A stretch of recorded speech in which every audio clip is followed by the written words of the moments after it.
Friends, ఇప్పుడే అందిన వార్త. రాష్ట్ర ప్రభుత్వ ఉద్యోగులకు 2 డీఏలపైన గుడ్ న్యూస్ అంటూ లేటెస్ట్ అప్డేట్ అయితే రావడం జరిగిందండి.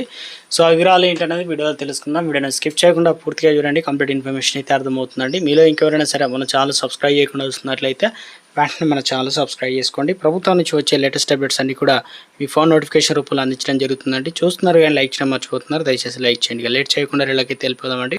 రాష్ట్ర ప్రభుత్వ ఉద్యోగులకు సంబంధించి 2 డీఏలు కరువు భత్యం చెల్లించాలని రాష్ట్ర మంత్రివర్గ నిర్ణయం తీసుకుంది. ఇక 2023 జనవరి 1 నుంచి బకాయి ఉన్న డీఏలో ఒక డీఏను తక్షణమే చెల్లించాలని నిర్ణయించింది.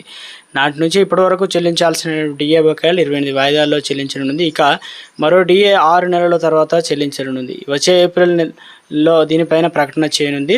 ఉద్యోగులకు 5 పెండింగ్ డీఏలను ప్రభుత్వం చెల్లించాల్సి ఉండగా ఆ రాష్ట్ర ఆర్థిక పరిస్థితుల దృష్ట్యా ప్రస్తుతానికి 2 డీఏలపైన కేబినెట్ నిర్ణయం తీసుకుంది. సీఎం రేవంత్ రెడ్డి అధ్యక్షతన గురువారం సచివాలయంలో సమావేశమైన మంత్రివర్గం ఈ మేరకు పలు అంశాలపైన చర్చించి కీలక నిర్ణయాలు తీసుకుంది. సాయంత్రం 4:30 నుంచి రాత్రి 9:30 వరకు జరిగిన ఈ సమావేశంలో ఉద్యోగులకు సంబంధించి అపకృష్ట సమస్యలపైన విస్తృతంగా చర్చించి సానుకూల నిర్ణయాలు తీసుకుంది. ఉద్యోగుల సమస్యలపైన ఏర్పాటైన మంత్రివర్గ ఉపసంఘానికి నేతృత్వం వహించినటువంటి ఉప ముఖ్యమంత్రి బట్టి విక్రమార్క మంత్రివర్గ సమావేశం అనంతరం మంత్రులు పొంగులేటి శ్రీనివాసరెడ్డి, పొన్నం ప్రభాకర్ కలిసి సచివాలయంలో విలేకరులకు వివరాలను అయితే వెల్లడించారు.